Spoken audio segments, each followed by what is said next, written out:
Muito boa noite, meus amigos da TV Cultura. Estamos chegando novamente com mais um programa em pauta e vamos continuar falando sobre educação. Continuamos aqui com um bate-papo legal, um bate-papo gostoso com integrantes do Clube das Avencas de Santa Bárbara do Oeste. Professora Oracema, a senhora tem o clube possui uma sala, possui um estatuto, logicamente, uma sala na Secretaria de Educação, onde vocês se reúnem também lá. Nós temos uma sala que foi cedida pelo prefeito José Maria para o Clube das Avencas. É lá que nós fazemos nossas reuniões, os nossos ensaios de coral, recebemos as pessoas que precisam de alguma orientação, mesmo para serem admitidas para o clube. Então nós temos essa sala onde nós podemos ter todas as nossas funções. Fazer o nosso tricô também. Nós temos um grupo de tricoteiras. Tricoteiras? Dona Gessia é uma das chefes da tricoteira. Dona Gessia. Esse grupo faz tricô para doação. Nós doamos para o Hospital de Santa Bárbara, para o Boldrini de Campinas. Fazem conjuntos de bebê que são colocados no bazar, lá no Boldrini, para arrecadar dinheiro para o hospital. Então nós temos, além das nossas atividades normais, né, de nossas festas, nós temos esse grupo de tricoteiras, que todas as quintas-feiras à tarde, elas se reúnem para fazer tricô, para doação. E jogar conversa fora. E jogar conversa fora. Tomar lanche juntas também. Bem, vamos falar sobre educação novamente. Eu gostaria de ouvir a opinião da professora Maria Helena. Antigamente e hoje, o que mudou na educação nesse país? Pode falar no microfone. Eu acho que mudou bastante. Todo mundo sabe que mudou bastante, né? Os alunos não têm mais respeito pelos professores, né? Que nem eu, já faz 23 anos que eu aposentei. Então, no tempo que eu trabalhei, era bem melhor, né? Eu fui daquela professora que, no tempo que eu me formei, era professora andante, né? Porque eu passei esse mundo afora aí. Eu fui ingressar em São Miguel Paulista, depois eu vim para Osasco, depois eu fui para Sumaré, depois para Americana, depois para Santa Bárbara, não, Juvelina, que é onde eu aposentei. Então, quando eu aposentei, eu já estava vendo que já não estava dando mais para mim ficar mesmo, porque os alunos faziam muita bagunça e eu não consigo dar aula sem... Criançada tem que ter respeito, né? Então, quando eu saí, eu achei que foi numa época certa de eu sair mesmo, porque daquela época em diante já começou essa falta de respeito por causa de tudo isso que vocês falaram aí, de modernismo, de computador, de televisão e de tudo que foi. Os pais trabalhando fora, não tem mais tempo para conversar com os filhos, e assim vai, né? Tanto que as senhoras eram alunas e estavam nas salas de aula, quando o professor chegava, todo mundo tinha que se levantar.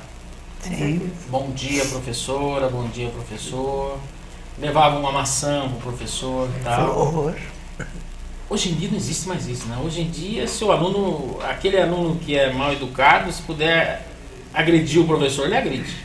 Não, mas agride mesmo. E quando o professor entra também, é a mesma coisa que entrasse qualquer um. Se eles estão fazendo bagunça, eles continuam fazendo bagunça.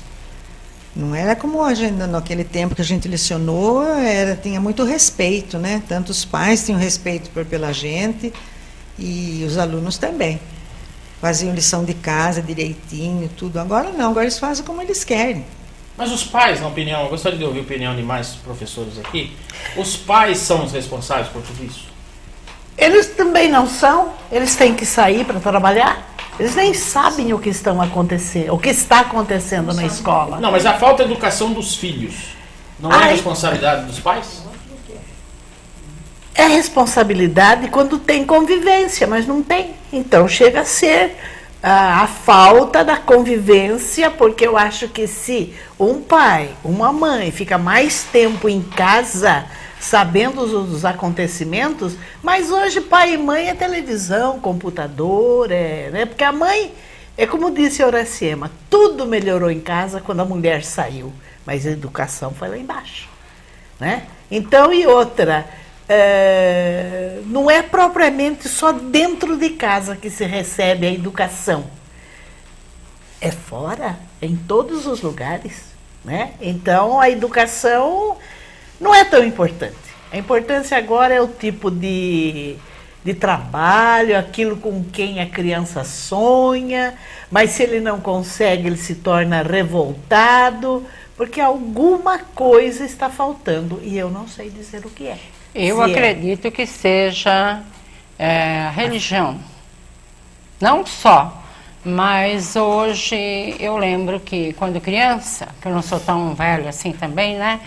Mas quando criança a gente ia na igreja direto, fosse qualquer religião ia para a igreja. Hoje é muito difícil, então é uma minoria que vai. E eu vejo também não existe classe social para se determinar que não tem problema, vamos ser só na escola pública, hoje a criança dá trabalho. Não vejo assim, eu tenho amigas que trabalham em escola particular, no mesmo problema, o desinteresse. Aí a mãe tem dinheiro, coloca a professora particular e fica em cima e vai em cima até conseguir. E lá não reprova, porque se reprovar, o reitor, o dono da escola, ou sei lá quem manda lá, ele não permite, nem que se coloque em casos, que se coloque em uma recuperação de uma escola particular. Mas eu acredito também que a culpa seja um pouco dos pais, sim.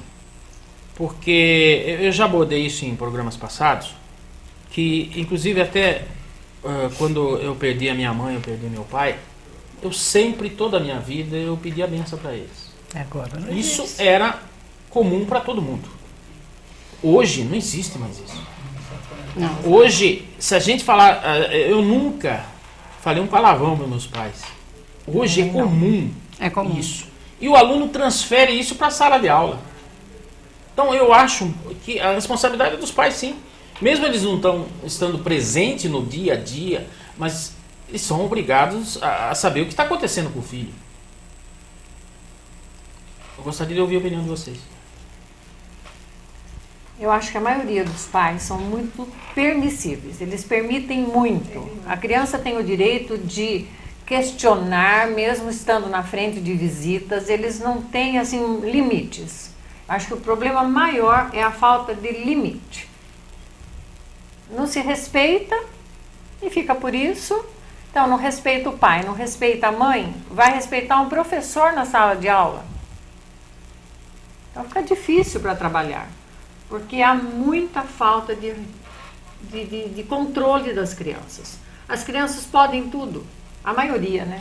Conheço pais que são ainda rigorosos, que chamam atenção, mas na maioria das vezes não. E a criança vai mal na escola, a culpa sempre é do professor, o pai vai lá brigar com o professor na frente do aluno. Que autoridade tem esse professor depois para chamar a atenção do aluno? Nenhuma. Eu trabalhei na escola Jorge Calil 10 anos, né? E eu nunca esqueço disso. Tinha um pai, ele foi teve uma reunião de pais, né, que se faz normalmente. E esse pai foi lá na frente e falou com as mães, era exatamente sobre essa convivência, família, né? Aluno, pai, mãe.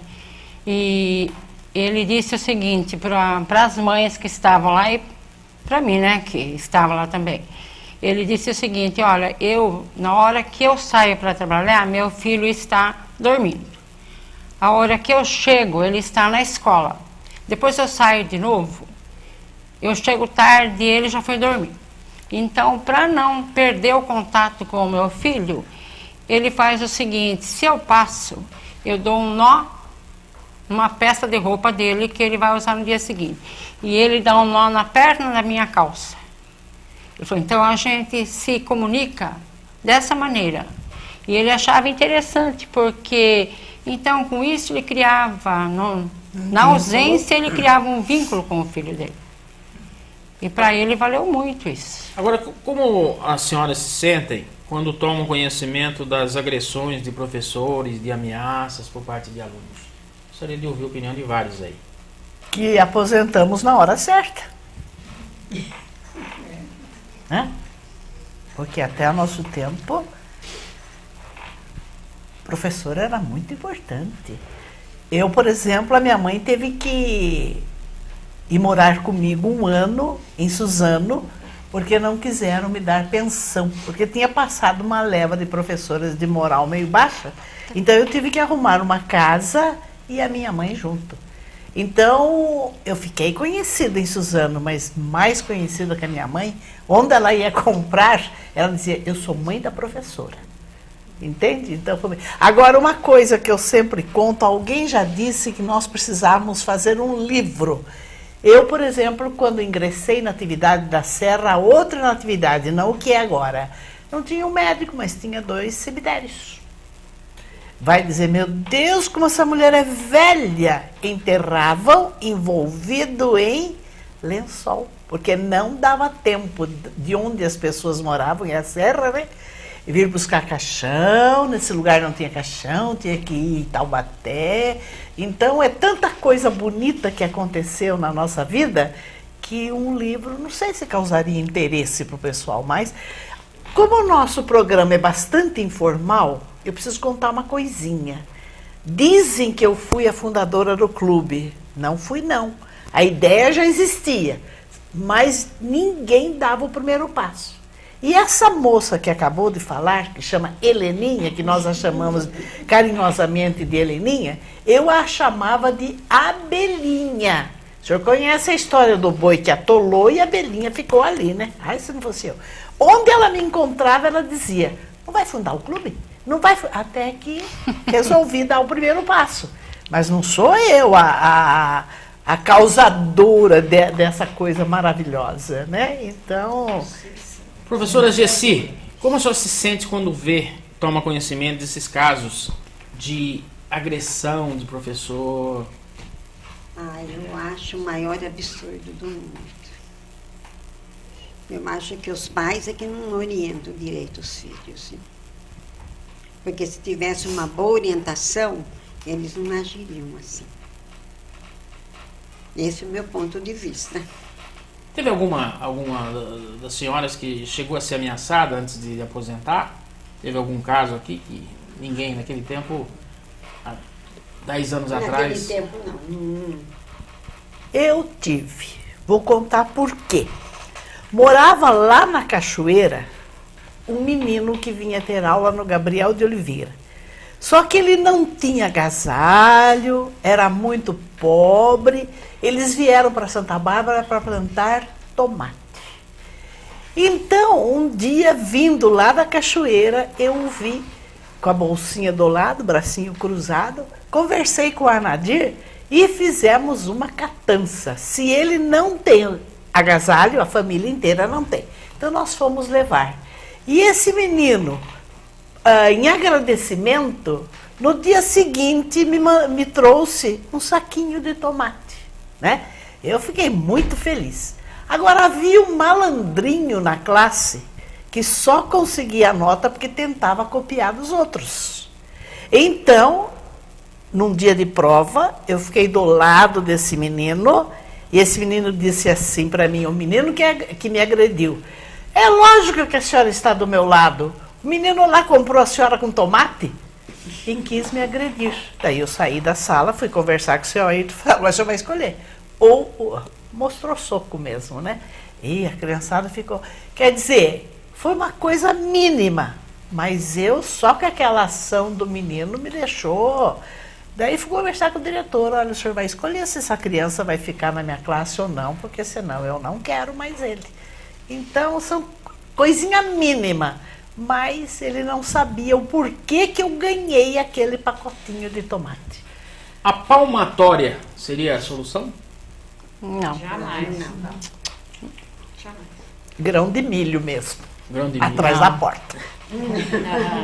Nem aquele tempo se colocava aquele aluno mais burro, né? Com aquele chapéu atrás da Nada, não. porta. Não. Isso acabou, né? Isso não existe Acabou. Eu acho mais. isso daí Hoje- é uma humilhação, né? Eu acho que não podemos chegar a esse extremo.